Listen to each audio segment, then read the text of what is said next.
একটু তাজা একটু ভালো জিনিস আমরা সকলেই পছন্দ করি, আর সেটা যদি হয় এরকম দেশি দেশি মুরগির মাংস।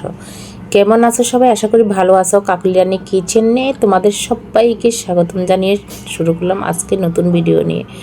তো যাই হোক, কেমন আছো বন্ধুরা? আশা করি ভালো আছো। আমিও মোটামুটি ভালো আছি। যা বললাম দেশি মুরগি, হ্যাঁ দেশি মুরগি অনেকেই পছন্দ করে।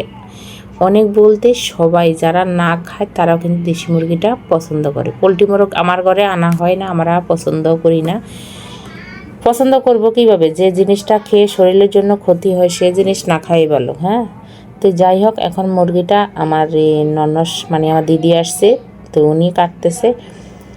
তো মাংস কাটা শেষ, এখন আমি বলতেছি দিদি একটু মেখে দাও। দেশি মুরগি কিন্তু হাত মেখে রান্নাটা করলে বেশি মজা হয়। এখানে দিয়ে দিলাম প্রায় 3 চামচের উপরে হবে আদা বাটা, রসুন বাটা 2 চামচের থেকে একটু বেশি দিয়ে দিলাম। পেঁয়াজ, এখন একে একে সব মশলা দিয়ে দেব। দিয়ে দিলাম এখানে 2 চামচ 3 চামচের মতন 4 চামচ লবণ দিয়ে দিলাম।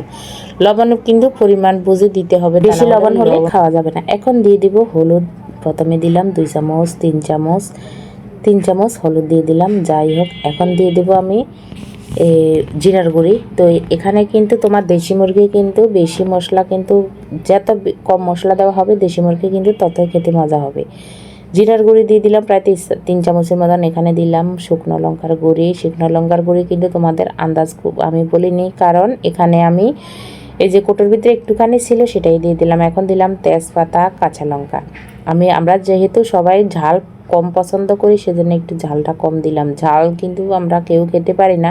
হ্যাঁ, তোমরা যদি খাও তাহলে সেটা হলো আলাদা ব্যাপার। তোমরা যদি খাও তাহলে তোমরা ঝালের পরিমাণটা একটু বেশি দিয়ে দেবে।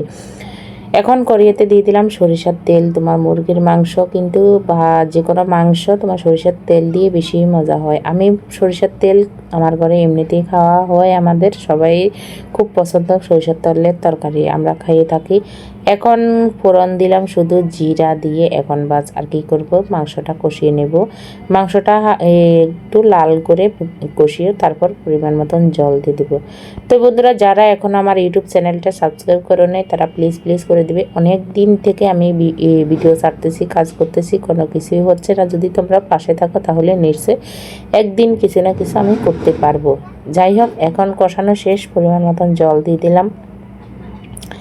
এখন হালকা মানে 2-3টা বলক আসলে গরম মশলা দিয়ে নামিয়ে নেব। তো বন্ধুরা, আজকে আমার এই দেশি মুরগির রেসিপি তোমাদের কেমন লাগলো অবশ্যই আমাকে কমেন্টের মাধ্যমে জানিয়ে দেবে। দেশি মুরগি দেখো এমনিতেই বোঝা যাচ্ছে এত পরিমাণ তেল বের হয়ে আসছে।